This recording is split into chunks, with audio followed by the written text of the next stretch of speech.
তো মঙ্গল শোভা মানে শোভনীয়, মঙ্গল শোভনীয়, মঙ্গলের যাত্রা যেটা শোভনীয় সেটা মঙ্গল শোভাযাত্রা। সেটাকে আমরা আনন্দ যাত্রায় যে রূপান্তর করলাম। এখন এই যাত্রা, যাত্রা নাটক হতে পারে, এই যাত্রা অন্তর্জলী যাত্রা হতে পারে, মরণ যাত্রা হতে পারে, এই যাত্রা কবর যাত্রা হতে পারে, এই যাত্রা অগস্ত্য যাত্রা হতে পারে, অনেক কিছু হতে পারে। তো এখন এই যে বুদ্ধির প্রাজ্ঞতা, শব্দ চয়নের যে যাকে বলা হয় রুচি বোধ এবং জ্ঞান এবং গরিমার যে দুর্ভিক্ষ, কোন পর্যায়েতে এই সময়টাতে এসে পৌঁছেছে যে মঙ্গল শোভাযাত্রাকে এখন আনন্দ যাত্রা আমাদেরকে করতে হবে। তো সেই দিক থেকে এই যে পহেলা যে বৈশাখটি, এই বৈশাখটি শুধুমাত্র এই শব্দ চয়নের কারণে অমর হয়ে থাকবে এবং এই শব্দ চয়নের ফলে আগামীতে কী কী নেতিবাচক প্রতিক্রিয়া আমাদের এই সমাজে আসতে পারে তা আজকের এই দিবসটির মাধ্যমে শুরু হয়ে গেল।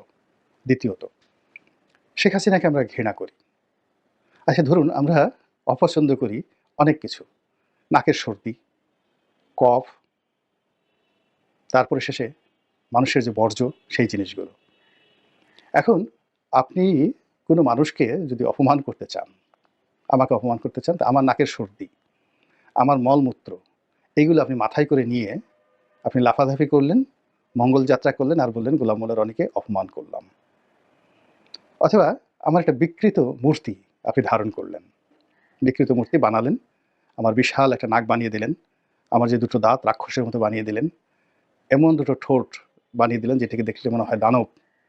তারপরে শেষে সেই মূর্তিটি নিয়ে নিজে মাথায় করে নিয়ে ঘুরলেন, নিজে কষ্ট করে বানালেন, টাকা খরচ করে বানালেন, তারপরে সেটা নিয়ে রাস্তায় লম্ফন ঝম্প করলেন। আপনি কি একবার ভেবেছেন যে দুনিয়া এবং আখেরাতে এটি আপনাকে কতটা পাপের পথে নিয়ে গেল? প্রথমত হলো আপনি যাদেরকে দেখালেন, আপনি যে একটা একগুচ্ছ গোলাপ দেখাতেন, এটি বাঙালির এই যে পহেলা বৈশাখ, এই পহেলা বৈশাখে আমাদের যে সকল ঐতিহ্য রয়েছে, আপনি যে সম্রাট আকবরের একটা মূর্তি তৈরি করতেন, আবুল ফজলের একটা মূর্তি তৈরি করতেন, শায়েস্তা খানের একটা মূর্তি তৈরি করতেন, মীর জুমলার একটি মূর্তি তৈরি করতেন, অসাধারণ একটি আর্ট আপনি উপহার দিতেন, কেমন হতো বলেন তো? অথবা আপনি যদি এই আজকের দিনে সেই গ্রাম বাংলার যেগুলো নির্মল আনন্দ, সেই একটা আমাদের যেমন এই যে রেসকোর্স ময়দান, ঘোড়া দৌড়ের ময়দান, তো এই রেসকোর্স ময়দানে সরোয়ার্দী উদ্যানে যদি আপনি এরকম একটা ঘোড়ার দৌড়ের ব্যবস্থা করতেন, মহিষের লড়াইয়ের ব্যবস্থা করতেন, গরুর লড়াই বা গরুর দৌড়ের ব্যবস্থা করতেন, কত সুন্দর হতো। তা না করে শেখ হাসিনাকে আমরা ভুলতে চাচ্ছি, তার শাসনকালকে ভুলতে চাচ্ছি, তিনি যে কর্মগুলো করেছেন সেই কর্মগুলো ভুলতে চাচ্ছি। কারণ হলো মন্দ কাজ মানুষকে সবসময় উত্তেজিত করে। দেখুন শেখ হাসিনা এবং আওয়ামী লীগ যে কর্মগুলো করেছেন সেগুলো তো আমরা ছাড়তে পারছি না। তিনি বা তার লোক যে কাজগুলো করেছেন, সেটা ব্যাংক লুট হোক, চাঁদাবাজি হোক, যা কিছু হোক, এর একটাও কি বন্ধ আছে? আরও বেশি করে করছে না? করার পরে কি হচ্ছে, আপনি সেই জিনিসগুলোকে মানুষকে না ভুলিয়ে আরও শেখ হাসিনা যে ছিলেন বাংলাদেশে সেটাকে তার একটা মূর্তি তৈরি করে, বিভৎস মূর্তি করে আপনি দেখাচ্ছেন। ২ নম্বর হলো সেই একটা মানুষের চেহারাকে বিকৃত করে একটা কবিরা গুনাহ করছেন, ভীষণ রকম কবিরা গুনাহ করছেন। আল্লাহ রাব্বুল আলামিন মানুষকে তৈরি করেছেন সুন্দরতম অবয়ব দিয়ে। পৃথিবীর সবচেয়ে নিকৃষ্ট মানুষটিও আল্লাহর একজন বান্দা।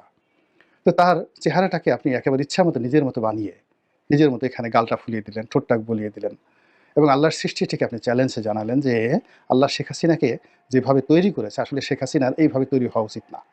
শেখ হাসিনাকে চরিত্র যেরকম, আমরা যেভাবে শেখ হাসিনার দাঁত বানিয়েছি, নাক বানিয়েছি, চোখ বানিয়েছি, আল্লাহর উচিত এইভাবে বানানো। এটা সরাসরি শিরক, ভীষণ রকম শিরক। কাজেই এই কাজগুলো করে আপনি আপনার যে আত্মা, সোল, এটাকে আপনি মেরে ফেললেন। আর যে প্রজন্ম, নতুন যে প্রজন্ম যারা এই বিভৎস দৃশ্যটি দেখলো একটি ফুলের পরিবর্তে, একটি মোনালিসার পরিবর্তে, এটি গুয়ার্নিকার পরিবর্তে এরকম শেখ হাসিনার একটা বিভৎস মূর্তি দেখলো, তারা আগামী প্রজন্ম বিকৃত মন মানসিকতা নিয়ে, জিঘাংসা নিয়ে তারা বেড়ে উঠবে এবং সেই জিঘাংসা আপনি জীবিত থাকলে আপনার উপর চালাবে আর অথবা আপনার সন্তানদের উপর চালাবে। আর সবার শেষে যেটা হচ্ছে যে এই ধরনের যখন কোনো কিছু তৈরি করা হয় তার মধ্যে মানুষ অনেক বিকল্প খোঁজে। যেমন নাসিরুদ্দিন হুজ্জার ঈদের জামাতে একটা ঘোড়ার পিঠে চড়িয়ে তার একটা ছবি আমরা দেখেছি, মূর্তি দেখেছি। এখন এই মূর্তির সঙ্গে বাংলাদেশের দুজন পরিচিত বিখ্যাত ব্যক্তি, তাদের চেহারার মিল খুঁজে মানুষ ট্রল করেছে এবং এখন পর্যন্ত সেই ট্রল করেছে এবং নানা রকম কথাবার্তা বলার চেষ্টা করেছে যে এইভাবে নাসিরুদ্দিন হোজ্জার নাম করে এই দুজন লোককে অপমান না করলেও হতো। অনুরূপভাবে এই শেখ হাসিনার যে বিকৃত মূর্তি, এই মূর্তির মধ্যেও অনেকের মূর্তি অনেকে খুঁজে নিয়েছে এবং সেটা নিয়ে কিন্তু ট্রল তৈরি হয়েছে। মহান আল্লাহ আমাদের সবাইকে হেদায়েত দান করুন এবং হেফাজত করুন। আসসালামু আলাইকুম ওয়া রাহমাতুল্লাহি ওয়া বারাকাতুহু।